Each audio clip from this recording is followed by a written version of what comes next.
এর ভেতরে যদি উঠে চলে যান আপনার খবর আছে। বসেন, যারা দাঁড়িয়ে আছেন ওই জায়গায় বসে পড়েন। কি আপনাদের আবার আলাদা ভাবে বলা লাগবে? হ্যাঁ দাদা বসেন। বগুড়া সরি না, না ওই যে কি একটা ভাষা বলে বগুড়া সল, সল বলে সল। এখানে সব বসিয়ে দেখবেন যারা দাঁড়িয়ে আছে। আপনারা কথা বন্ধ করেন, আমরা কোরআনে প্রবেশ করছি ইনশাআল্লাহ। আলহামদুলিল্লাহি রাব্বিল আলামিন, আসসালাতু ওয়াসসালামু আলা রাসূলিহিল আমিন ওয়া আলা আলিহি ওয়া সাহবিহি ওয়া আতবাইহি আজমাইন, লাইলান ওয়া নাহারান ফিত তারফাইন।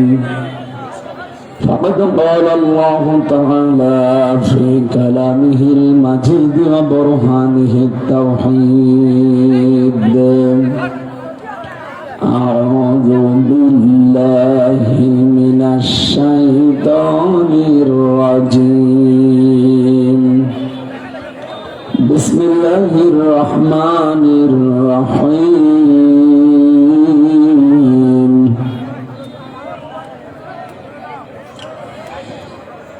إنا أنزلناه في ليلة مباركة إنا كنا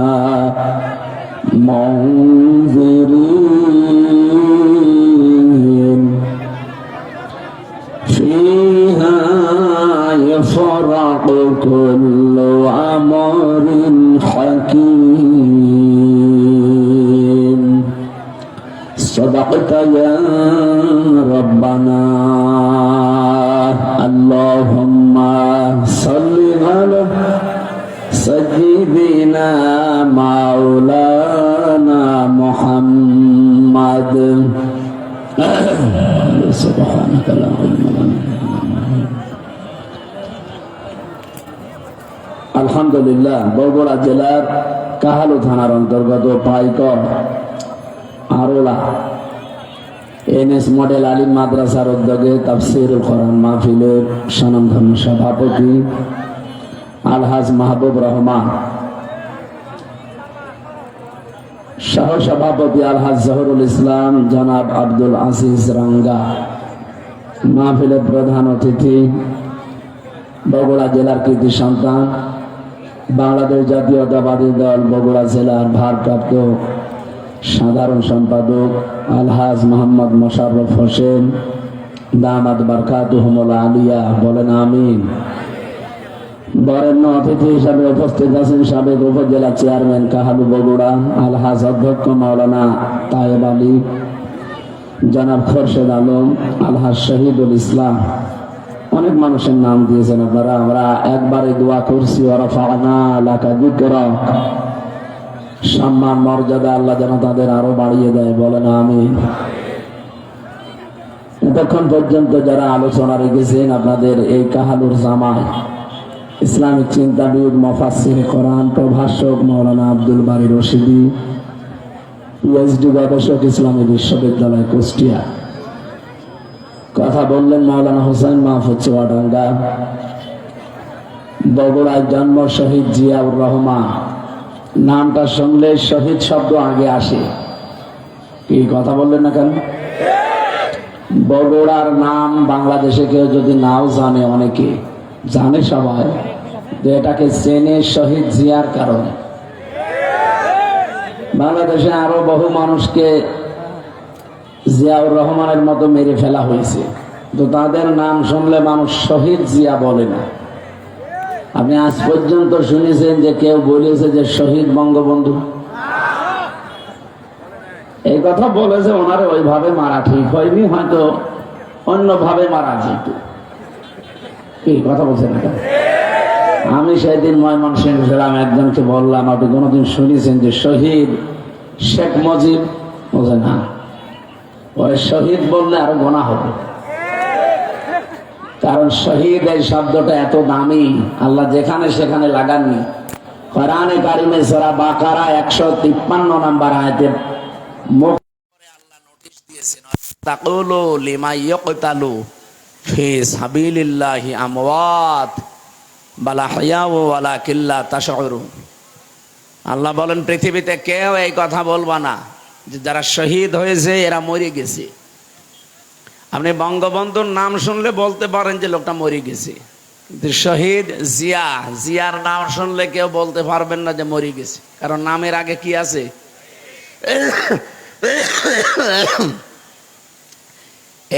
এটাকে আমি নিষেধ করলাম?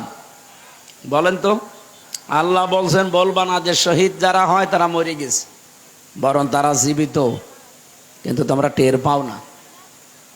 মুখের পরে মানুষ যেহেতু ধারণা করতে পারে, মানুষ ধারণা করে কি দিয়ে? অন্তরে। কিসে ধারণা করে? অন্তরের ওপরও আল্লাহ নিষেধ করেছেন, ওয়ালা তাহসাবান্নাল্লাযীনা কুতিলু ফি সাবিলিল্লাহি আমওয়াতা বাল আহইয়াউন ইনদা রাব্বিহিম ইরযাকুন। সূরা আলে ইমরান 169 নম্বর আয়াতে আছে, ধারণাও করবা না যারা শহীদ হয়েছে এরা মরে গেছে। না, এ ধারণা করাও জায়েজ নেই। এ ঘোষণা কার বলেন তো? আরো জোরে বলেন। কেন? ইনদা রাব্বিহিম ইরযাকুন, তারা রবের কাছে খাবার পাচ্ছে, আল্লাহ নিজে তাদেরকে রিজিক দিচ্ছে। ঘুমিয়ে থাকলে খাওয়া লাগে? আরো জোরে বলেন। মানুষ জেগে থাকলে খাওয়া লাগে। এজন্য শহীদ যারা হয় এরা ঘুমিয়ে যায় না। আলহাজ মোশাররফ হোসেন এখন যদি মারা যান, যদি ঈমান নিয়ে মরতে পারেন, কবরে দিয়ে দেবেন, ঘুমিয়ে পড়বে, কিয়ামত পর্যন্ত ঘুমাবে। সিংগায় ফৎকার দিলে ওই দিন আল্লাহর দরবারে উঠবে জবাব দেওয়ার জন্য। এই শেষ, এর আগে পরে আর কিচ্ছু নেই। তাও ঈমান নিয়ে মরা লাগবে। কি নিয়ে? বলেন বলেন। কিন্তু শহীদ যারা হয়ে যায় এ মানুষগুলো ঘুমায় না, যেহেতু জেগে থাকলে খাওয়া লাগে, আর খেলে রক্ত গোশত মাংস তৈরি হয় না, আল্লাহ নিজে তাদেরকে খাওয়ায়, আর এগুলো তাদের শরীরে তৈরি হয়। হযরতে হামজা তার প্রমাণ।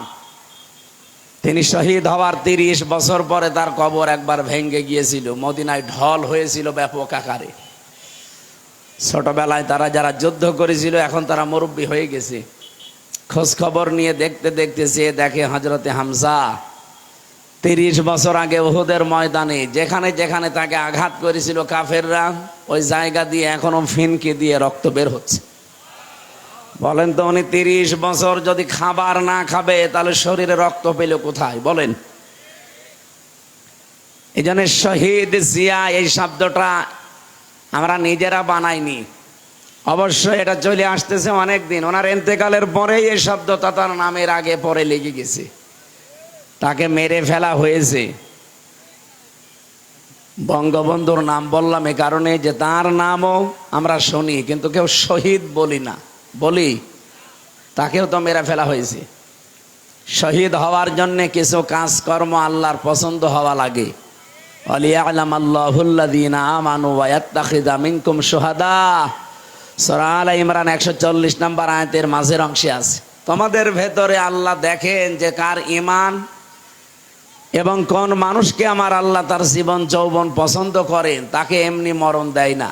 আমি বললাম না, আলহাজ মোশাররফ মারা গেলে যদি ঈমান নিয়ে মরেতে ঘুমিয়ে থাকবে, আর শহীদ হয়ে মরলে আল্লাহ খাওয়াবে।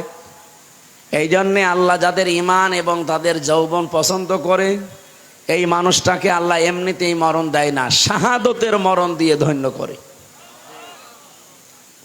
সুতরাং উনি যে সমস্ত কাজ কারবার গুলো করেছিলেন আপনারা জানেন। মসজিদে নামিরা একটা মসজিদ আছে, যেহেতু হজ করেছে, আমরা যেখানে যারা বসে আছি সবাই হাজি। আরাফাতের ময়দানের পাশে এইটা কাবা শরীফের ইমাম। আমি 16 সালে নিজে শুনেছিলাম, উনি দোয়া করছিলেন, খুতবা দিতে গিয়ে আরবিতে বলছিলেন শহীদ জিয়াউর রহমান, এই নামটা উচ্চারণ করে উনি আরবিতে একটা দোয়া করলেন পরে, যে আল্লাহ তার মাথার উপরে কুদরতের ছায়া বৃদ্ধি করে দাও। চিন্তা করলাম এ দোয়া উনি করে কেন? পরবর্তীতে নিম গাছ আছে না, আরাফাত এরিয়া পড়ে আছে, হাজার হাজার লক্ষ লক্ষ গাছ লাগিয়ে উনি অমর হয়ে আছেন। আজ শুধু বাংলাদেশের হাজি, সারা বিশ্বের যত হাজি যায় সব ওই নিম গাছের নিচে। আমরা যেহেতু চিনি জানি তার নাম, এই জন্য দোয়া করি। অন্য দেশের লোক কি দোয়া করবে? তারা ওই যে ওখানে লেখা আছে সাজারাত জিয়া, আমরা নিম গাছ বলি, ওটা জিয়া গাছ বলে। দোয়া করে এই বলি, আল্লাহ এই ছায়াটা, এই মরুভূমির ভেতরে উত্তপ্ত জায়গা যেখানে 42 এমনকি 45-50 ডিগ্রি সেলসিয়াস চলছে, মাটি পুড়িয়ে মনে হয় তামা হয়ে যায়, এই রকম জায়গায় একটু যদি ছায়া পায় কত শান্তি লাগে জানেন? এই জায়গায় ওনার গাছ লাগানো, ওনার হাতের গাছ, কিয়ামত পর্যন্ত এই গাছের চারা থাকতেই থাকবে। আর উনি কিয়ামত পর্যন্ত আল্লাহর কাছে এই বান্দাদের দোয়া পেয়েই থাকবে। আরাফাতের ময়দানে দোয়া কবুল হয় আমরা জানি। এ প্রথম নাম্বারে সেই জায়গা। আমার বগুড়াতে না, শুধু যেখানেই যাই এমনিতেই মন থেকে শহীদদের জন্য আমি দোয়া করি। বিশেষ করে 24-এর 5 আগস্টের আগ পর্যন্ত যারা শহীদ হয়ে গেল এ দেশে, শহীদ আবু সাইদ, মুগ্ধ, রায়হান, ইয়ামিন, ফয়সাল সহ 2732 জন মানুষকে, ভাই যে বলছিলেন ফ্যাসিবাদী, আসলেই ফ্যাসিস্ট। আমিও আয়না ঘরে 10 দিন ছিলাম, মিনিটায়। কি যে কষ্ট দেয় ওরা। আমি তো তাও ছোটটাই ছিলাম, ব্যারিস্টার আরমান ভাই ছিল বড়টাই। ওরা এরকম চেয়ারে বসিয়ে দেয়। আপনারা যে চেয়ার এখন দেখছেন ওটা কারেন্টের শর্ট দেওয়া চেয়ার, ওটা এভাবে খালি কাঁপে। আর আমাদেরকে যেটা বসিয়েছিল ওই চেয়ার কাঁপে না, ঘোরে। হাত আর পায়ে ওরা ক্লিপ লাগিয়ে দেয়, গলার সাথে বেল্ট লাগিয়ে দেয় যেন নড়তে না পারে। একটা মেশিন আছে ওদের কাছে, ওটা নিয়ে এসে এই আঙ্গুলের কাছে, হাতের আর পায়ের কাছে ধরে। এমন মাপ করে মেশিন বানানো, শুধু একটা টিপ দেবে, একবারে আপনার এই নখগুলো খুলে চলে আসবে। নখ খুলে ফেলেন তো দেখেন ফিনকি দিয়ে রক্ত বের হবে। কি কথা বলছে না কেন? শুধু রক্ত বের হইলে যদি ছেড়ে দেয় তাও তো হয়, ওর ওপরে পাতলা লবণ ছিটিয়ে দেয়। আর ওই যে চেয়ারের ওপরে বসিয়ে একটা টিপ দেবে শুধু সুইচে, 1 মিনিটে 120 বার ধরবে। তাহলে সেকেন্ডে কয়বার? 2 বার। আপনার মাথার ভেতরে আল্লাহ এমন কিছু সূক্ষ্ম জিনিস দিয়ে রেখেছেন, আমরা দেখেছি বিজ্ঞান। এখানে কম্পিউটার ভিড়ান, আমি দেখাবো আপনাকে। ফ্রন্টাল লব আছে, অক্সিপিটাল লব আছে, প্যারাইটাল লব আছে, সেন্সরি কর্টেক্স আছে, মোটর কর্টেক্স আছে, ল্যাব আছে। এরকম 70,000 জিনিসে মাথার ভেতরে। এই যে মগজগুলো দেখতে পান, এত সূক্ষ্ম সূক্ষ্ম তার দেওয়া আছে এখানে, পুরা শরীর কন্ট্রোল করছে এখান থেকে। এগুলো ঝাঁকানি লাগে। 1 মিনিটে যদি 120 বার আপনাকে ঘোরানো যায় চেয়ারে বসে, 1 মিনিট পরে মনে হবে আমি 2-3 দুনিয়া দেখতে পাচ্ছি। যেহেতু রিমান্ডে অধিকাংশগুলো হিন্দু অফিসার পেয়েছিলাম, ওরা তো আর আল্লাহ রসুল বিশ্বাস করে না। তখন এই কথা বলতো যে কেমন লাগছে এখন আপনি 2-3 দুনিয়া দেখতে পাচ্ছেন না? হ্যাঁ দেখতে পাচ্ছি। বলে আপনাদের তো, আপনাদের আল্লাহ, আপনাদের নবী, আপনাদের মাওলানারা তো এই কথা বলে যে মরে গেলে নাকি 10 দুনিয়ার সমান জান্নাত পাওয়া যাবে। এবার 10 দুনিয়া দেখতে পাচ্ছেন। এই কথাগুলো ওই সময় শোনায়, কেমন লাগে বলেন তো? আমি এই কথাগুলো এখন বলছি, অথচ এটা আমার ফেস করা লেগেছে। বাস্তবে যে কত কঠিন অবস্থা ছিল, আমি এখন নিজেই আমার কেমন যেন শিউরে ওঠে শরীর, যে আমি এইরকম জায়গায় ছিলাম। 3টা বছর ওরা এই ফাঁসির কন্ডেম সেলের ভেতরে 24 ঘন্টা তালা লাগিয়ে রাখত। সম্মানিত বগুড়াবাসী, শহীদ জিয়াউর রহমানের জন্য আমি মন থেকে দোয়া করছি, আল্লাহ যেন তাকে শাহাদতের সর্বোচ্চ মর্যাদা দান করেন। তার জীবনের যে ভালো কাজগুলো আছে আল্লাহ যেন কবুল করেন। মানুষ হিসাবে অন্যায় কম বেশি সবার আছে, আল্লাহ যেন নিজ গুণে মাফ করে দেন। তার স্ত্রী, যাকে এক কাপড়ে এই ফ্যাসিস্ট হিংসার বশবর্তী হয়ে এক কাপড়ে বের করে দিয়েছিল 40 বছরের বসবাস করা বাড়ি থেকে, ম্যাডাম খালেদা জিয়া ওই দিন যা কন্দন করেছে। আমি কয়েকদিন আগে ওনার বাবার বাড়ি ছিলাম, ফেনী, ওনার বাবার গ্রামে। ওখানে যে দোয়া করেছিলাম যে আপনার ফেনীর জামাই শহীদ জিয়া, আর এটা তো তার শ্বশুর বাড়ি। ম্যাডাম খালেদা জিয়া ওই দিন যা কন্দন করেছিল, তামাম দুনিয়া কেঁদেছে তার কান্না দেখে। আর এই রাক্ষসী মহিলা বসে বসে হাসতেছে। তামাম দুনিয়া যেখানে এনার কান্না দেখে কন্দন করে, আফসোস করে, আর ও ভিডিও দেখে দেখে হাসে। গতকালকে আমি সাতক্ষীরা ছিলাম, কত মানুষের বাড়ি ঘর বুলডোজার দিয়ে একেবারে মাটির সাথে মিশিয়ে দিয়েছিলেন। পৃথিবীতে যতটুকু করবেন অতটুকু আপনার উপরে আল্লাহ শোধ নেবে, তারপরে আপনার মরণ হবে। 13 সালে আপনি ভেঙেছিলেন, মাত্র কয় বছরের ব্যবধানে এখন দেখেন আযাবুল বুলডোজার নাজির হয়েছিল। এই ফেব্রুয়ারির 5 তারিখে আযাবের নাম কি? আযাবুল বুলডোজার। একেবারে মিশিয়ে দিয়েছে মাটির সাথে। এটা শুধু মিশিয়ে শেষ করে দিয়েছে, ঝামেলা যারা করেছিল এর পরবর্তীতে অপারেশন ডেভিল হান্ট আরম্ভ হয়েছিল। এটা আর একটা গজব। যৌথ বাহিনী এটা আরম্ভ করেছিল। যৌথ বাহিনী দেখলে মমিন যারা তারা খুশি হয়, যারা নিরপরাধ মানুষ তারা খুশি হয়, আনন্দ পায়। আর যারা খুনি, যারা জালেম, যারা দুর্নীতিবাজ, এদের সবচাইতে বেশি ঝামেলা হয়। এই জন্যে ফেব্রুয়ারির 5 তারিখের পর থেকে ডেভিল হান্ট চলছে শয়তানের খোঁজে। এটা মমিন যারা, নিরপরাধ যারা, তাদের কোনো চিন্তা আছে? বলেন, চিন্তা কাদের? যারা খুনি, যারা 2732 জন মানুষকে খুন করেছে আগস্টের 5 তারিখের আগ পর্যন্ত। 34,000-এর উপরে যারা মানুষকে পঙ্গ করে হাসপাতালে এখনো ফেলে রেখেছে। এটা বিশাল বোঝা দিয়ে গেল এই মহিলা আমাদের। এই বোঝা টানতে এখন এই দেশের, আমাদের ব্যক্তি, পরিবার, সমাজ এবং রাষ্ট্রের এবং ঋণের বোঝা দিয়ে গেছে। এই দেশে এখন কেউ জন্ম নিলে কমপক্ষে 1,10,000 টাকা তার মাথার উপরে ঋণ। এটা আপনি দিয়েছেন। যদি আগের থেকেই চলে যেতেন, স্বামীর বাড়ি তো যাবেনি, আগের থেকে চলে গেলে অন্তত আমাদের এই ঋণটা হয় না। যত টাকা মারিং কাটিং হয়েছে বলে সব আমরা বানিয়েছি বাবার টাকায়। কি বাবার টাকায় বানালেন? পদ্মা সেতু যে খরচ করে বানিয়েছে, 4টা বানানো যেত ওই টাকা দিয়ে। কি কথা বলছেন না কেন? এই যে পাবনা রূপপুরের যে বিদ্যুৎ কেন্দ্র, এই জায়গা থেকে 82,000 কোটি টাকা ওনার বোন মারিং কাটিং করেছে। 2-3 দিন আগের একটা ভিডিও দেখেছেন না? উনি বলছে যে আমারে মানুষ শুধু গালি দেয়, দোষ কি শুধুই আমার বোন কিছু করেনি?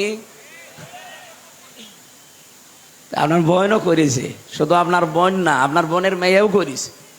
এই কথা বলে না কেন? শেখ পরিবারের একটা মানুষকে দেখান, ওদেরকে যে মানুষ ধোয়া তুলসী পাতা বলে, একটা মানুষকে দেখান যে তার গায়ে কোনো কাদা নেই। এত কাদা লেগেছে যে সাফ করতে গেলে বাংলাদেশে সব পানি লাগবে এখন।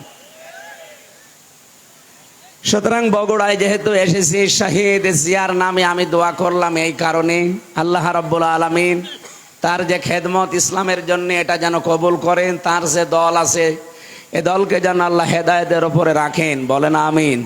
ম্যাডাম জিয়াকে সুচিকিৎসা দেওয়ার জন্য নিয়ে গেছে। এই ফ্যাসিস্ট এতদিন যেতে দেয়নি মিথ্যা মামলা দিয়ে। এখন যিনি আছেন চিকিৎসায়, সুস্থ হয়ে আবার ফিরে আসবেন বাংলার বধূ, বাংলায় ইনশাআল্লাহ। মঞ্চে বসে আছেন আপনাদের এলাকার আমার বড় ভাই, আমার বিশ্ববিদ্যালয়ের, আমাদের আল কোরআনের, আমার আগের ইয়ারের বড় ভাই, আপনাদের এই এলাকার সন্তান মনে হয়। কোথায় বাড়ি আমি জানি না। হ্যাঁ, নওগাঁ, পাশের জেলা নওগাঁ। সামনে বসা আমার মুসলমান ভাইরা, বিশেষ করে পর্দার আড়ালের সম্মানিত মা এবং বোনেরা, প্রাণপ্রিয় বগুড়াবাসী, রব্বুল আলামিনের দরবারে দোয়া করছি, সামনে একটা বিশাল রহমত, বরকত, মাগফিরাতের মাস ছায়া ফেলতে যাচ্ছে। নবীজি এই মাস আসার আগেই দোয়া করতেন, আল্লাহুম্মা বারিক লানা ফি রজব ওয়া শাবান ওয়া বাল্লিগনা রমাদান। হে আল্লাহ, রজব আর শাবানের বরকত আমাদেরকে দান করো, রমজান পর্যন্ত আমাদের হায়াতটা বাড়িয়ে দাও। বলেন তো, হায়াত চাওয়া জায়েজ আছে? কি ঘুমাচ্ছেন আপনারা? আমি বেশি দিন বেঁচে থাকতে চাই, এই কামনা করা বেঁচে জায়েজ আছে? জায়েজ নেই। বেশি দিন বেঁচে থাকার আকাঙ্ক্ষা করে মুশরিকরা। কারা? ওয়ালা তাজিদান্নাহুম আহরাসান নাসি আলা হায়াতিন ওয়া মিনাল্লাযিনা আশরাকু। আল্লাহ পাক বলেন, হে নবী, এই পৃথিবীতে যারা মুশরিক, আপনি দেখতে পাবেন তারা বেশি দিন বেঁচে থাকার আকাঙ্ক্ষা করে। ওদেরকে যদি বলেন ইয়াবাদু আহাদুহুম লাউ ইয়াম্মারু আলফা সানা, তোমরা 1000 বছর বেঁচে থাকবে, ওরা বলবে আলহামদুলিল্লাহ আমরা আরো বাঁচতে চাই। তার বেশি দিন বেঁচে থাকার আকাঙ্ক্ষা কাদের? মুশরিক। বলেন বলেন, আমরা কি মুশরিক? তাহলে নবীজি কেন বললেন বাল্লিগনা রমাদান, হে আল্লাহ তুমি রমজান পর্যন্ত আমাদের হায়াতটা বাড়িয়ে দাও। এই হাদিসের ব্যাখ্যায় আমি দেখেছি নবীজি এই কারণে বলেছিলেন, কারণ এই 11 মাসের ইবাদত আপনি যতই করেন না কেন এই 1 মাসের সমান কখনো করতে পারবেন না। আপনি এই সমস্ত মাসে যদি একবার সুবহানাল্লাহ বলেন একটা নেকি পাবেন। রমজান সামনে আর কয়দিন আছে? মাত্র এই 13 দিন পরে যে বিশাল রহমত মাগফিরাত নাজাতের মাস ছায়া ফেলছে। রমজানের চাঁদ ওঠার পর পরে একেবারে ঈদের দিনের আগ পর্যন্ত যদি একবারও সুবহানাল্লাহ পড়তে পারেন 70 বার বলার সওয়াব হয়ে যাবে। এই মাসে এখন 2 রাকাত নামাজ পড়লে যা হবে, এই মাসে এখন 70 রাকাত নামাজ পড়লে যা হবে, রমজানে 2 রাকাত নামাজেই সেই সওয়াব হবে। নবীজিকে জিবরাইল কথা আগেই জানিয়েছিল যে মাসের মর্যাদা এত বেশি এত বেশি এত বেশি। নবীজি এজন্যই বলতেন আল্লাহ আমার হায়াতটা বাড়িয়ে দাও, আমি দুনিয়ার এই হায়াতটাতে এত বেশি নেকির কাজ করতে চাই যেটা দিয়ে আমার জান্নাত পরিপূর্ণ হয়ে যায়। বগুড়াবাসী আমাদেরও টার্গেট আখেরাত। এই জন্য দুনিয়ায় সে কয়দিন বেশি আছি, আমার সবচাইতে বড় কাজ হবে আমি আল্লাহর ইবাদত করে আমার জান্নাতের বিশাল ঠিকানা প্রশস্ত করা। জান্নাত যেহেতু কারো জন্য বানানো নেই, আপনি যা করবেন এইটা দিয়ে আপনার জান্নাত বানানো হবে, আপনি যা করবেন এইটা দিয়ে আপনার জাহান্নাম তৈরি করা হবে। রব্বুল আলামিন জানিয়েছেন লাহা সাবাতু আবওয়াব লিকুল্লি বাবিম মিনহুম জুজউম মাকসুম। সূরা নাহাল 14 নম্বর, সূরা হিজরের ভেতরে আছে এটা 14 নম্বর পারার 3 নম্বর পৃষ্ঠার 7 নম্বর লাইনে 44-45 নম্বর আয়াত। হে নবী জাহান্নামের দরজা কিন্তু 7টা। দুনিয়া যে যে ধরনের অপরাধ করবে আল্লাহ তাকে ওই দরজা দিয়ে প্রবেশ করাবে।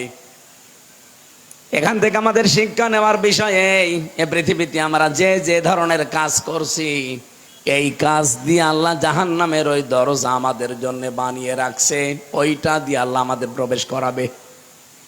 আমরা যে ধরনের নেকির কাজ করব ওই কাজ দিয়ে আল্লাহ জাহান্নামের যে 8টা দরজার নাম শুনি না, জাহান্নামের দরজা 8টা না, জান্নাতের দরজা 100টার উপরে। যে ধরনের কাজ করবে দুনিয়ায় মরণের পরে আল্লাহ জান্নাতের ওই দরজা দিয়ে ওই স্তরে আল্লাহ তাকে পৌঁছিয়ে দেবে। এই জন্য আমাদের এখন শিক্ষা নেওয়া লাগবে, যেহেতু রমজান সামনে আসছে,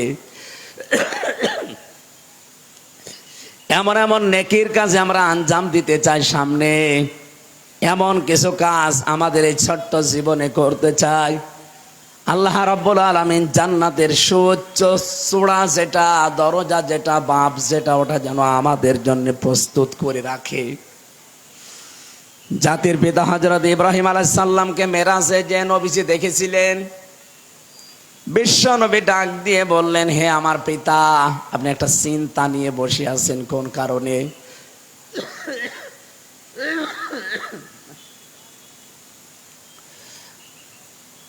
আমাদের জাতির পিতা যিনি হযরত ইব্রাহিম আলাইহিস সালাম, এটা আমার আল্লাহর বানানো, আর আমাদের বানানো যেটা ওটা তো এখন ভেঙে চুরে শেষ। আল্লাহ পাক হযরত ইব্রাহিমকে জাতির পিতা বানিয়েছিলেন। তিনি নবী মুহাম্মদুর রাসূলুল্লাহকে ডাক দিয়ে বললেন হে আমার সন্তান, আমি যে বসে আছি কেন জানো? এই যে জান্নাত দেখতে পাচ্ছ, এই জান্নাতটা ফেরেশতারা বানাচ্ছিল। কেউ 2 তলা 3 তলা 4 তলা বানিয়ে বসে আছে আর কাজ করে না। এই জান্নাতটা যার জন্য বানাচ্ছিল ওই লোকটা আগে ভালো ভালো কাজের আঞ্জাম দিত, নেকির কাজ করত। এই জন্য ফেরেশতাদের হাতে ইট বালি খোয়া এগুলো আসতো, ও জান্নাত বানাতেই থাকতো। কিন্তু লোকটা এখন ভালো কাজ করা ছেড়ে দিয়েছে, এই জন্য ফেরেশতাদের হাতে আর ইটও আসে না, বালিও আসে না। কি দিয়ে ফেরেশতারা জান্নাত বানাবে? দেখো বসে আছে। তোমার উম্মতদেরকে ফিরে যে বলবে জান্নাতের মাটি কিন্তু বড় উর্বর। দুনিয়ায় সেই কয়দিন হায়াত আছে তাদের, তারা যেন এমন এমন কাজ করে যে তাদের জান্নাতটা যেন কমপ্লিট থাকে। বলেন সুবহানাল্লাহ। বগুড়াবাসী, এমন কোন কাজ যদি আমরা করে যাই যে একতলা হওয়ার পরে লিনটেন পর্যন্ত উঠে বসে আছে, আমার আর কাজ কারবার নেই, আমি ভালো কাজে আঞ্জাম দিতে পারি নাই, মরে গেলাম। আল্লাহ যদি জান্নাত আমারে দেয়ও, যে দেখবেন একতলা হয়ে আছে আর একতলা ছাদ নেই, ভালো লাগবে? যেহেতু চোখ বন্ধ হওয়ার পরে আর কোনো ভালো কাজ করার সুযোগ, আরো জোরে বলেন। এই জন্য যতটুকু হায়াত আছে এর ভেতরে এমন কাজের আঞ্জাম দেওয়া লাগবে যেন অল্প কাজে বেশি নেকি পাওয়া যায়। এই জন্যেই নবীজি বাল্লিগনা রমাদান, যে আমাকে রমজান পর্যন্ত হায়াত পৌঁছিয়ে দাও, আমি এমন কিছু কাজ করতে চাই যেন আমার জান্নাতটা কমপ্লিট থাকে, আনকমপ্লিট না হয়। বলেন সুবহানাল্লাহ।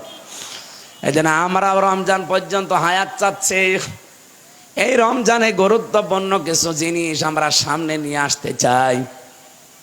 রমজানের ভেতরে 21 থেকে 29 বেজোড় রাতগুলোতে আল্লাহ রাব্বুল আলামিন গুরুত্বপূর্ণ কিছু সিদ্ধান্ত নেবেন।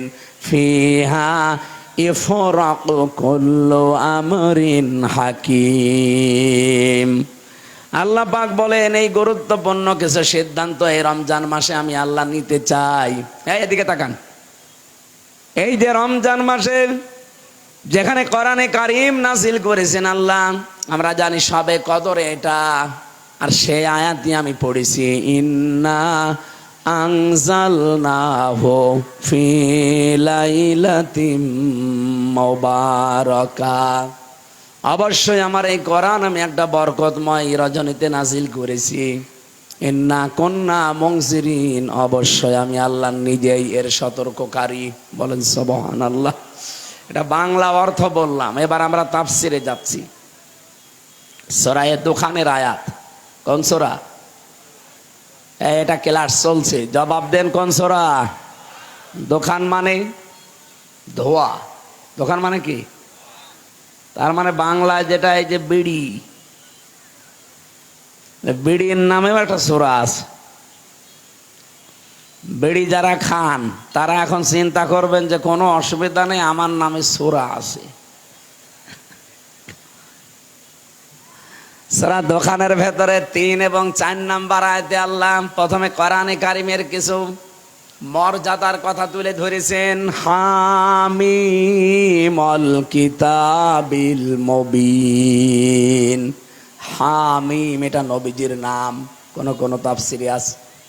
অল কিতাবিল মুবিন, স্পষ্ট কিতাব, এর কসম আল্লাহ দিয়ে জানিয়েছেন ইন্না আনজালনাহু, অবশ্যই আমি আল্লাহ এটা নাজিল করেছি। তাহলে এটা নাজিল কর্তাকে, আরো জোরে বলেন। কোরআনে কারীমের 6666টি আয়াত এটা প্রসিদ্ধ, 6236টি আয়াত এটা বিশুদ্ধ। দুইটাই ঠিক আছে। এই যে 6666টি আয়াত এটা দুনিয়ায় তৈরি হয়েছে। ভাই আপনারা ঘুমাচ্ছেন? এটা দুনিয়ায় তৈরি হয়েছে। আল্লাহ বলেন এটা আমি নাজিল করেছি। তার মানে নাজিল হয় কোথা থেকে? উপর থেকে। এই যে লোহা দেখতে পান, এই লোহাও কিন্তু দুনিয়ায় তৈরি হয়নি, লোহাও আল্লাহ নাজিল করেছেন। আমাদের ভেতরে যেটা নড়াচড়া করছে এর নাম রুহু। এর নাম কি? এর রুহু তৈরি হয়েছে কোথায়? জগতে। এই দুনিয়াতে রুহু তৈরি হয় না।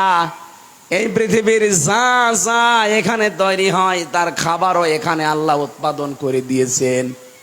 আমাদের শরীরটা যেহেতু বানানো হয়েছে মাটির নির্যাস দিয়ে, এই জন্য মাটির ভেতর থেকে সব খাবার এই শরীরের জন্য প্রযোজ্য। কিন্তু রুহ, লোহা কোরআনে কারিম, এই যে বৃষ্টির যে পানি নাজিল হয়, এগুলো কিন্তু দুনিয়ায় একটাও তৈরি হয় না, সব তৈরি হয় আকাশ থেকে, ওখান থেকে পড়ে। এই জন্য এখানকার যা কিছু লাগবে সব আসমান থেকে আল্লাহ পাঠিয়েছেন। রুহের কোনো খাবার আপনি দুনিয়াতে পাবেন না। রুহের যত খাবার আছে, শরীরের খাবারের জন্য মাটি দরকার, মাটির ভেতরে উৎপন্ন ফসল আদি দরকার, ফল ফলাদি দরকার। মাটির ভেতরে যা তৈরি হয় সেগুলো দিয়ে আপনি শরীর ডেভেলপ করতে পারবেন। কিন্তু রুহ, এইটাকে যদি কেউ উৎকর্ষতায় নিয়ে যেতে চায়, রুহকে যদি কেউ শক্তিশালী করতে চায় শরীরের মতো, রুহকে যদি সঠাম বানাতে চায়, মাস্ট বি তাকে আসমানের খাবার খাওয়া লাগবে। রব্বুল আলামিন বলেন রুহুর খাবার হচ্ছে আমার কোরআন, কারণ কোরআন ও আসমানের রুহ। আরো জোরে বলেন। কোরআনে কারিমে জন্য জানিয়েছেন ইন্না আনজালনাহু ফি লাইলাতিম মুবারাকাহ, অবশ্যই আমি আল্লাহ এই কোরআনে কারিম নাজিল করেছি একটা বরকতময় রজনীতে। এই ফি লাইলাতিম মুবারাকার ব্যাখ্যা আমি তাফসিরে ফি জিলালিল কোরআন দেখেছিলাম। মুফাসসির জানিয়েছেন আল্লাহ রাব্বুল আলামিন এই বরকতময় রজনী যেদিন কোরআনে কারিম নাজিল হয়, ওই দিন তিনি এই পৃথিবীর প্রথম আসমানে একটা বিশেষ নজর তার সৃষ্টি জগতের উপরে দেয়। একটু খেয়াল করেন, এমনি আল্লাহর নজর আমাদের উপরে দেওয়া আছে, কিন্তু লাইলাতুল কদর যেটা বলা হয় সবে কদরের রাত, এই কদরের রাতে আমার আল্লাহ যেদিন কোরআন নাজিল করেছিলেন, ইন্না আনজালনাহু ফি লাইলাতিল কদর ওমা আদরাকা মা লাইলাতুল কদর লাইলাতুল কদরি খায়রুম মিন আলফি শাহর তানাজ্জালুল মালাইকাতু ওয়ার রূহু ফিহা বিইذনি রাব্বিহিম মিন কুল্লি আমরিন সালাম হিয়া হাত্তা মাতলাইল ফাজর। আল্লাহ একটা বিশেষ নজর দিয়ে রাখেন, লক্ষ লক্ষ ফেরেশতা পাঠিয়ে দেন, তারা আল্লাহর ইবাদত যারা করে তাদের সাথে মুআনাকা করেন, মুসাফা করেন, তাদের জন্য মাগফিরাতের দোয়া করেন। এখন আমরা বাংলাদেশে একটা ভ্রান্ত ধারণা নিয়ে আসি, অনেকেই মনে করি ইবাদত মানে লাইলাতুল কদর আসবে, লাইলাতুল মেরাজ আসবে, লাইলাতুল বরাত আসবে, আর আমরা নামাজে দাঁড়িয়ে বিশাল বিশাল নামাজ পড়বো, 2 রাকাত করে 1000 রাকাত নামাজ শেষ করে ফেলবো না। ফেরেশতারা এসে দেখে কোন লোকটা আল্লাহর ইবাদতে লিপ্ত আছে। ইবাদত মানে শুধু নামাজ পড়া, রোজা রাখা, কোরআন পড়া, তাসবিহ পড়া না। এ পৃথিবীর সর্বশ্রেষ্ঠ ইবাদত হচ্ছে আপনি মানুষ হয়ে মানুষের উপকার করবেন। কি কথা বলেন? কুনতুম খায়রা উম্মাতিন উখরিজাত লিন-নাস তা'মুরুনা বিল মা'রুফ ওয়া তানহাউনা আনিল মুনকার ওয়া তু'মিনুনা বিল্লাহ। সূরা আলে ইমরানের 110 নম্বর আয়াতে আল্লাহ বলেন, তোমরাই শ্রেষ্ঠ জাতি, শ্রেষ্ঠ উম্মাত, মানুষের কল্যাণের জন্য আমি আল্লাহ তোমাদেরকে বের করেছি। তাহলে আমাদের শ্রেষ্ঠত্বের প্রমাণ হচ্ছে আমার দ্বারা যেন মানুষের কল্যাণ হয়। আর আমরা এমন মানুষ, আমাদের দ্বারা মানুষের কল্যাণ হওয়া দূরের কথা আরো অকল্যাণ হয়। এই 15.5 বছরে আমার দ্বারা এমন এমন মানুষ জেল খেটেছে যার জীবনে থানার বারান্দায়ও যাওয়া লাগে না।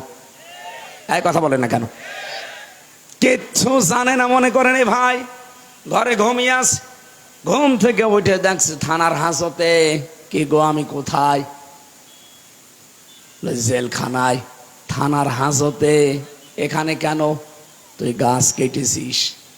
কখন? স্বপ্নে। এরকম মামলা দেশে ছিল না? আপনার দ্বারা তা মানুষের উপকার হওয়ার কথা, আপনি কি করলেন? হাজার হাজার মানুষকে, প্রায় 1.5 লাখ মানুষকে এখনো পর্যন্ত জেলখানা। এই 15 বছরে আমার মনে হয় যারাই জেলে ছিল অধিকাংশগুলোই মিথ্যা আর বানানো মামলায়। এই জন্য আমরা চাই হাসিনার আমলে যারাই জেলে গেছে এই মানুষগুলোকে আর ভেতরে রাখা ঠিক না, ছেড়ে দেওয়া দরকার। হিংসার বশবর্তী হয়ে শুধু এই মানুষগুলোকে আপনি আটক করে রেখেছিলেন। বগুড়াবাসী আপনার শ্রেষ্ঠত্বের প্রমাণ যে, কিন্তু ফেরেশতারা আসবে ওই দিন রাতে, এসে শুধু আপনি নামাজে থাকবেন, রোজা করবেন, জিকির করবেন, কোরআন পড়বেন, তাসবিহ পড়বেন, এ তার জন্য মুসাফা করবে না। আল্লাহর ফেরেশতারা এসে দেখবে যে আপনি জনকল্যাণমূলক কোন কাজে আছেন।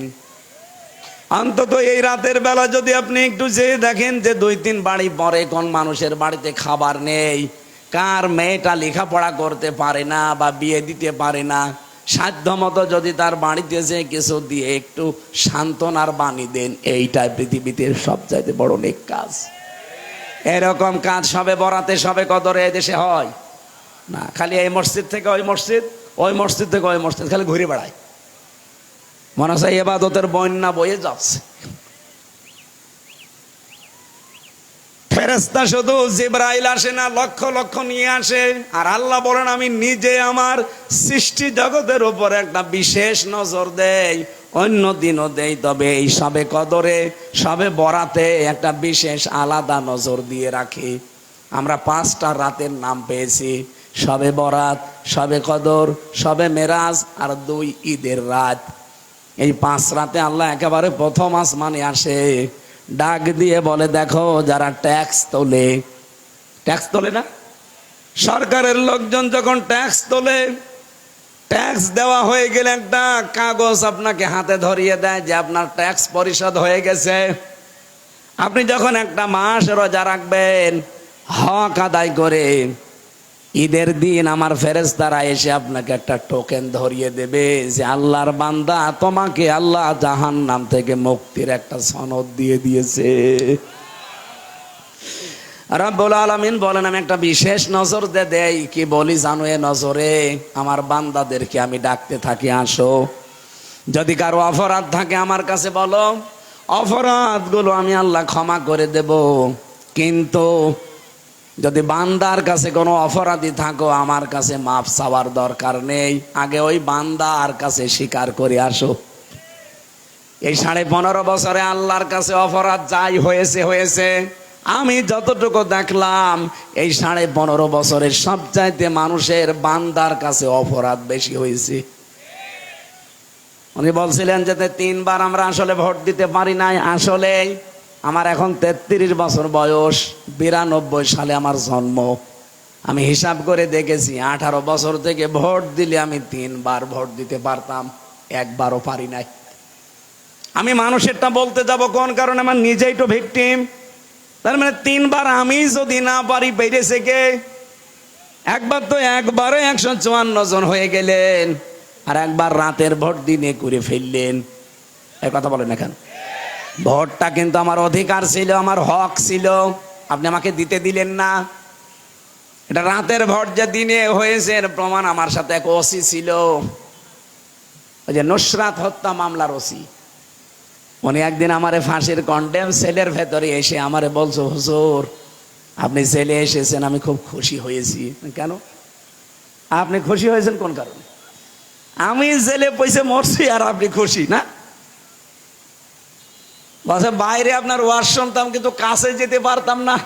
আজকে একেবারে সরাসরি 2 জন এক জায়গায়, এই জন্য আপনি খুশি। কেন, কি প্রশ্ন করবেন বলেন? বলছে এই যে নির্বাচন গেল, আমি বাইরে ছিলাম, সারা রাত আমি কিন্তু আমার লোকজন দিয়ে ভোট কেটেছিলাম। ফজরের আজান দিলে বাক্সগুলো জায়গা মতো পাঠিয়ে দিয়েছি। এরপর আমি গোসল করলাম, ওযু করলাম, তওবার নামাজ পড়লাম 2 রাকাত। এবার বললাম আস্তাগফিরুল্লাহ। বলছে আমার এই তাওবা কি হয়েছে? বললাম না। আপনি তো আল্লাহর কাছে অপরাধ করেন না যে আস্তাগফিরুল্লাহ পড়েন, আপনি অপরাধ করেছেন হামজার কাছে। এরকম একটা এমপি বানাতে 2.5 লাখ, 3 লাখ, 4 লাখ হামজা লাগে। হ্যাঁ, কথা বলেন না কেন? এই কাহালু আর কোন থানা মিলে? নন্দীগ্রাম। এই 2 আসন, 2 থানা মিলে যারা বসবাস করে, 4 লাখ তো হবে কমপক্ষে ওনার এমপি বানাতে। এই 4 লাখ মানুষ ওনারে ভোট দেওয়া লাগবে। কথা বলছে না কেন? আর আপনি নিজেই সব রাতের বেলা ভরে নিলেন, আমাদের কোনো গুরুত্ব নেই আপনার কাছে। আপনি আস্তাগফিরুল্লাহ মাফ হবে না আপনার, আপনি যতক্ষণ পর্যন্ত এই 4 লাখ হামসার কাছে সে মাফ না চাবেন। কিন্তু দুঃখের বিষয়, আপনি তো 8 বছর জেল, আপনি 8 বছর পরে বেরিয়ে দেখবেন মাফ চাবেন না। অনেক হামজায় 8 বছরে মরে গেছে, আপনি তাদের কাছে মাফ চাবেন কি করে? সুতরাং একটা জালেমাকে টিকিয়ে রাখতে গিয়ে এদেশের বহু মানুষের আখেরাত নষ্ট হয়ে গেছে। কথা বলেন না কেন? আগামীতে কারো আখেরাত যেন নষ্ট না হয়। রব্বুল আলামিন কিন্তু প্রথম নাম্বারে একটা বলে যে আমার কাছে মাফ চাও, আমার অপরাধগুলো আমি মাফ করে দেব, কিন্তু আমার বান্দার সাথে কোনো যদি অপরাধ হয়ে থাকে ওটা আমার মাফ করার এখতিয়ার নেই, ওর কাছে আগে মাফ চাও। তার মানে 15.5 বছরে কত মানুষের কপালে আগুন লেগেছে আপনি বলেন? যার জন্য যা করলেন তারা তো ঠিকই পালিয়ে এখন আরামে আছে। কোনদিন আপনাকে জিজ্ঞাসা করেছিল যাওয়ার সময় যে আমি চলে যাচ্ছি 14টা ব্রিফকেস নিয়ে সব মাটি ভরে নিয়ে গেলাম? মাটি ভরে নিয়ে গেছে। একটা বারের জন্য আপনাকে বলে গেল না যে দেখো চলে গেলাম তোমরা ভালো থেকো? এমনকি কাওয়া কাকেও কেউ বলে নাই। আমার নাম্বারটা জোগাড় করে তো বলতে পারতো যে হামজা 3 বছর জেল খাটালাম, অন্তত মাফ করে দিও, তাও বলে নাই। চলে যে ঠিকই স্বামীর বাড়িতে খাচ্ছে। কে কথা বলছে না কেন? ষড়যন্ত্র কিন্তু উনি এখনো থামিয়ে দেয়নি, এখনো চালাচ্ছে। এমনকি এখন আরো বেশি। ডোনাল্ড ট্রাম্প আসার পরে ওরা চিন্তা ভাবনা করেছিল ট্রাম্পকে দিয়ে আরেকটা গুটি চালার। এই জন্য মোদী সাহেব এখনই যে পড়ে আছে যে ট্রাম্পের কাছে আমাদের দেশ সম্পর্কে এমন এমন কিছু তথ্য তুলে ধরবে যেন এ দেশ জঙ্গি এটা প্রমাণ করা যায়। এই যে আমরা এক জায়গায় বসে কোরআন শুনছি, জমার দিন নামাজ পড়ে বের হই না? হাজার হাজার মানুষ যখন জমার দিন বের হয় রাস্তায় নামাজ পড়ে, ওই সময় কিছু উগ্র আছে এই দেশে, আমি নাম নিলাম না তাদের, এই শয়তান উগ্রগুলো ছবি তুলে ওখানে পাঠায়, বলে এই দেখেন বাংলাদেশ জঙ্গিতে ভরে গেছে। এমনিতেই ট্রাম্প সাহেব তো দাড়ি টুপি দেখলে ভয় পায়। বাংলাদেশে যে জঙ্গি নেই তার প্রমাণ এই 6 মাস 10 দিন। এই কথা বলেন না কেন? 6 মাস 10 দিনে একটা জঙ্গি মামলা হয়েছে? কেউ ধরা পড়েছে? কেন পড়ে না? কারণ জঙ্গির নাটক যিনি লিখবে উনি তো স্বামীর বাড়ি, আর যাদেরকে দিয়ে এগুলো স্ক্রিপ্ট করাবে তারা এখন সব পালিয়েছে। এই মনিরুল, আসাদুজ্জামান, কাউন্টার টেররিজমের এগুলো এরা করতো। আলেমদেরকে ইসলামপন্থী মানুষদের ধরে নিয়ে যেত, ধরে নিয়ে এক জায়গায় আটক করে রাখতো 2 মাস 5 মাস 6 মাস পরে বের করে বলতো এই যে জঙ্গি ধরা পড়িস। কিচ্ছু না, এগুলো সব বানানো। আমি রিমান্ডে নিজে ওদের গোপন কথা শুনেছি মাটির নিচে। ওরা নিজেরা বলা কওয়া করছিল যে এইভাবে আর কতদিন। এই দেখেন কোরআন আমার সামনে, আল্লাহর কসমে মাথায় নিয়ে বলছে, ওরা নিজেরা বলেছে, আমি মাটির নিচে বসে শুনেছি। ওরা তো আর জানে না, ওরা মনে করছে ওর সব কিছু তো বান্ধা, আর আমি যে ওখানে আছি ওরা ওই সময় জানেও না। ওখানে যাই কয়টা অফিসার ছিল নিজেরা বলা কওয়া করছে যে এইভাবে আর কতদিন। কারণ আমার নামে মামলা দিয়েছে আনসারুল্লাহ বাংলা টিমের প্রধান, আমি সারা বাংলাদেশের, অথচ আমি কিছু জানি না। আমি ভেতরে যে একজনকে পেয়েছিলাম সে তার নাম আব্দুল মতিন। ওরা যে বলে জঙ্গি জঙ্গি, কিসের জঙ্গি? এই লোকটা আব্দুল মতিন হচ্ছে আল্লাহর দলের প্রধান। ওনার একদিন বললাম যে ভাই আপনি কয় বছর আছেন? বছর 17 বছর। কি আপনি কি? বলছে আমি আল্লাহর দলের প্রধান, আমি সভাপতি। তাই আপনি আল্লাহর দলের সভাপতি, আপনার সেক্রেটারি কে? বলছে আমার ছেলে। আমরা 2 বাপ বেটায় 17 বছর জেলে আছে, আপনার লোকজন বাইরে বসে, আর কেউ নেই। ওরা নিজেরাই সভাপতি, নিজেরাই সেক্রেটারি, এই সমস্ত নিজেরা নাটক করে বানিয়ে ওই 2 জনের জীবন নষ্ট করে।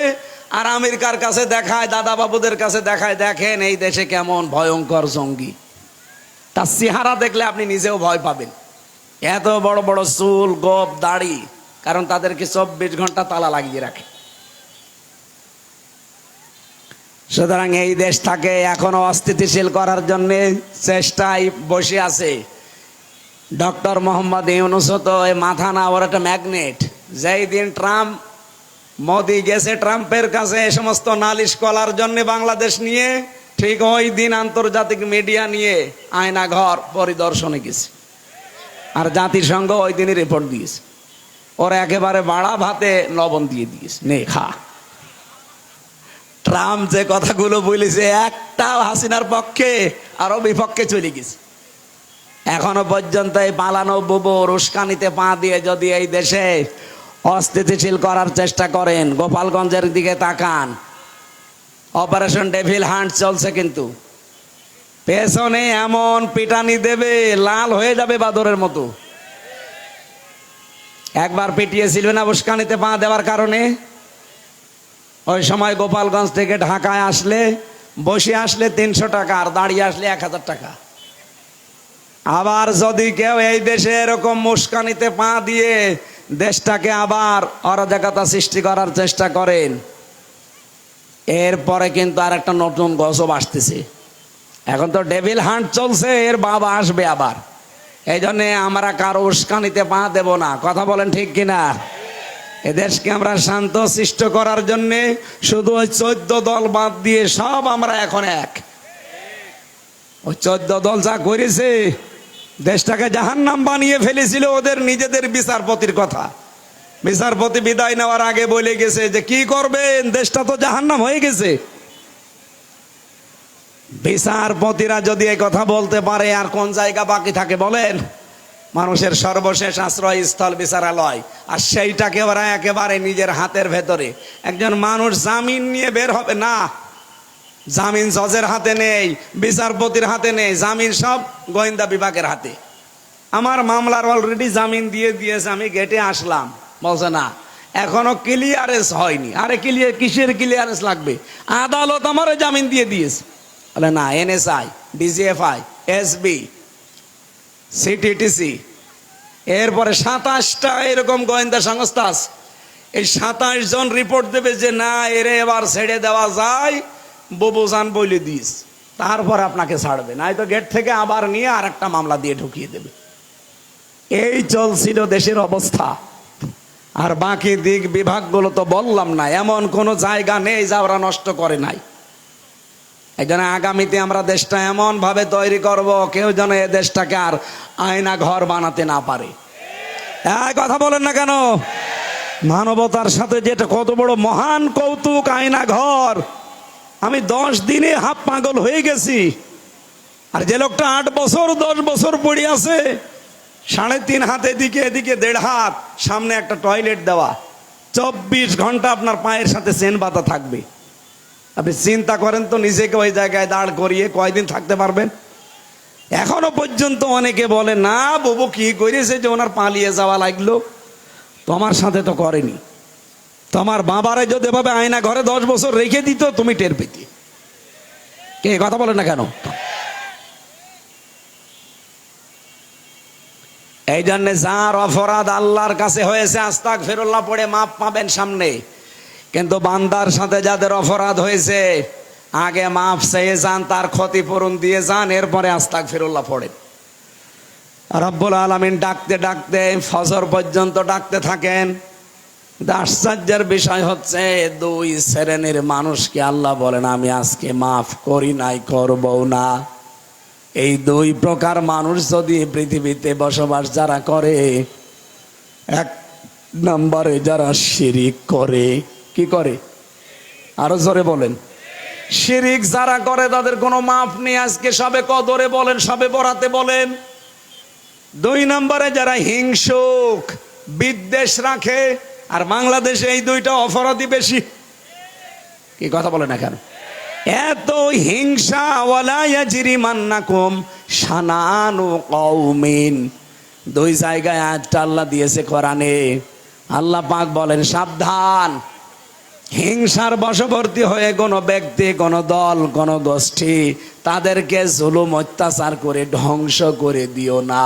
আর এইটাই করা হয়েছে এই 54 বছরে। যার ওপরে হিংসা একবার কারো লেগে গেছে, তার জীবনটা জাহান্নাম বানিয়ে দিয়েছে। এই জন্য সরঞ্জিত বাবু বলেছিল, বাঘে ধরলে ছাড়ে, হাসিনা ধরলে। ও যারেই ধরেছে দেখেন তার জীবন শেষ। ভালো মানুষ কালার করে দিয়েছে, আল্লামা সাইদের মতো মানুষকে ধর্ষণের মামলা দিয়েছে।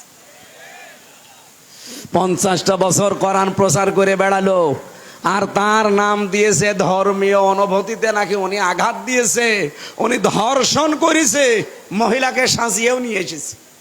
অ্যাডভোকেট তাজুল ইসলাম জিজ্ঞাসা করছে, এই মেয়ে মাওলানা সাইদি তোমাকে ধর্ষণ করেছে? বলছে জি হ্যাঁ। তোমার জন্ম তারিখ কত? 1975।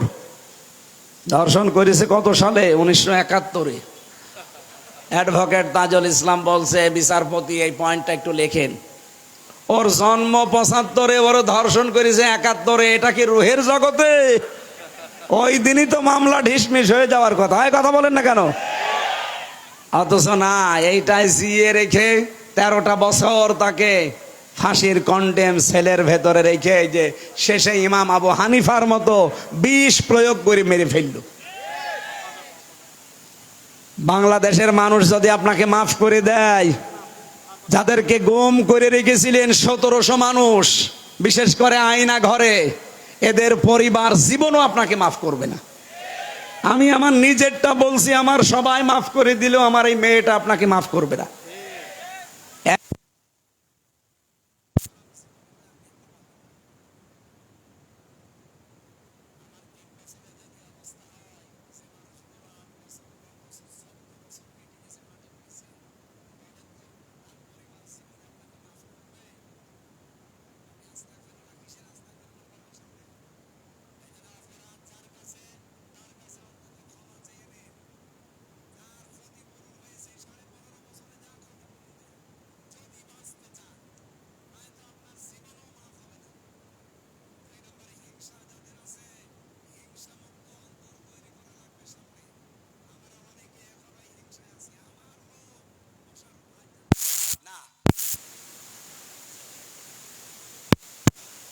কারণ আপনিও এখানে থাকবেন না, আমিও থাকবো না। কি কথা বলেন না কেন? এখানে যারা বসে আছেন 100 বছর পরে এখানে কেউ থাকবেন? নতুন মানুষ এসে এই জায়গাটা চাষ করে খাবে। আমরা সব মাটির নিচের বাসিন্দা। তা আমার কি দরকার একটা মানুষের সাথে হিংসা করে কিছু ভালো কাজ যাই করি ওগুলো আগুন লাগিয়ে পুড়িয়ে দেওয়ার? নবীজি বলেন, যাদের ভেতরে হিংসা, এদের নেকির কাজগুলো এমন ভাবে পুড়িয়ে ধ্বংস হয়ে যায়, কাঠে আগুন লাগালে কাঠ যেমন ধ্বংস হয়ে যায়। আর এটা সবচাইতে বেশি আমার মনে হয় বাংলাদেশে, মেয়েদের ভেতরে আরো বেশি। এই কথা বলেন না কেন? সম্মানিত মা মরে না, হিংসা বিদ্বেষ এটা দূর করা লাগবে। 2 নম্বরে শিরিক। শিরিককারী যারা, এদেরকে আমার আল্লাহ এই সবে কদরে, সবে বরাতেও মাফ করেননি, করবেনও না। এই জন্য শিরিক যেন এই দেশে না থাকে ভাই। শিরিক বিল জাত, শিরিক বিল সিফাত, শিরিক বিল ইখতিয়ারা, শিরিক বিল হুকুক, 120 প্রকার আসে। আমরা সামারাইজ করে এক কথায় জবাব দিচ্ছি। এইদিকে তাকান। আল্লাহ যেটা পারে ওইটা অন্য কেউ পারে, এই বিশ্বাস করার নাম শিরিক। আর শিরিক যারা করে তারা মুশরিক। আর মুশরিক মরে গেলে বিনা হিসাবে, বিনা বিচারে জাহান্নামে। এ পর্যন্ত বুঝেছেন? বলেন বলেন। তাহলে শিরিক এখন থেকে মুক্ত হওয়া লাগবে না। শিরিকের এক কথায় জবাব কি? আল্লাহ যেটা পারে ওটা অন্য কেউ পারে, এই বিশ্বাস করার নাম কি? সন্তান দিতে পারে কে? আরো জোরে। অন্য কেউ পারে না, কিছু বাবা পারে, কিছু হুজুর পারে। সেদিন ময়মনসিংহে এক লোক এসে আমার বলছে, আমার শুধু মেয়ে হয়, এই আপেলটা পড়িয়ে দিন। আমি কি দিয়ে পড়বো? সূরা ফাতিহা পড়ছি। লোকটা আমার কানের কাছে মুখ নিয়ে বলছে, হুজুর এমন আপেল পড়বেন যেন ছেলে হয়। আমি কি ডাউনলোড করে নিয়ে আসবো ছেলে? আপেল ফেলে দিলাম। হুজুর আপেল ফেলে দিলেন মানে? ফেলে দেবো না, করবো কি? তুমি আমার কানের কাছে মুখ নিয়ে বলো যে এমন আপেল পড়বেন যেন বারবার মেয়ে হয়, এবার যেন ছেলে হয়। আপেল পড়ে যদি ছেলে হইতো, আমার 3টা মেয়ে হইতো না। আমি ম্যাডামরে শুধু আপেল পড়ে খাওয়াতাম। এখনো পর্যন্ত অনেকের এই বিশ্বাস আছে না। অথচ আমাদের জাতির পিতা আমাদের শিখিয়েছেন, বিয়ের পরে 86 বছর পার হয়ে গেছে, তারপরও কোনো মাজারে কোনো বাবার কাছে গিয়েছে? তিনি বলেছিলেন রব্বি হাবলি মিনাস সালিহিন, হে আল্লাহ আমাকে একটা নেককার সন্তান দান করো। কয় বছর বলেছিলেন? 86। বলেন বলেন। একটা নবী মানুষ, তাও যেমন তেমন নবী না, পাওয়ারফুল নবী। তিনি বিয়ের পরে 86 বছর দোয়া করার পরে আল্লাহ জবাব দিলেন ফাবাশশারনাহু বিগুলামিন হালিম, তোমাকে আমি ধৈর্যশীল সন্তানের সুসংবাদ দিলাম। নবীর দোয়া বিয়ের পরে যদি 86 বছর পরে কবুল হয়, আর আমাদের 2-4 বছরে আমরা হতাশ হয়ে পড়বো, মানে কোন বাবার কাছে, কোন মাজারে, কোন কবরে, কোন পীরের কাছে কোন তাবিজ পড়া, আপেল পড়ায় হবে না। সন্তান দিতে পারে কে? যদি না হয় না হবে, কারণ উনি আমাকে না দিয়েই খুশি। 2 নম্বরে, এ জমিন বানিয়েছে কে? আইন চলবে কার? আলা আলাহুল খালকু ওয়াল আমরু, এ জমিন যার, বিধান তার। সুতরাং আল্লাহর আইনের বিপরীতে কোনো আইন এই দেশে যদি চলে তাহলে শিরিক। এই কথা বলেন না কেন? নাকি আবার আপনার জায়গা মতো লেগে যাচ্ছে? আমি বলেছিলাম আল্লাহ যেটা পারে ওটা অন্য কেউ পারে না। আইন দিতে পারে কে? ডক্টর কামালের বানানো এই 54 বছরের আইন কি করেছে? চোর চুরি করে জেলে যায়, ডাকাত হয়, ডাকাত যায়, খুনি হয়। এমনকি আমার নিচতলায় ছিল সে গাঁজাখোর, ওরে ধরে জেলে দিয়েছে, ও ভেতরে যে গাঁজার গাছ লাগিয়েছে। জেলার যে বলছে তুই গাঁজার গাছ লাগালি, এই বীজ পেলি কোথায়? বলছে আমি ওই যে আদালতে গিয়েছিলাম হাজিরা দিতে মামলার, আর আমার তো হিতাকাঙ্ক্ষী আছে বাইরে, তারা আমার এই বীজগুলো দিয়েছিল। আমি এই মুখের ভেতরে এই জায়গায় রেখেছিলাম টোপলা করে। মেশিনে দিয়েছে কিন্তু মেশিনে ওঠে নাই, স্ক্যানে ধরা পড়ে নাই। আমি ভেতরে চলে এসে গাজার গাছে যে টবের ভেতরে লাগিয়েছি, স্যার দেখেন কত বড়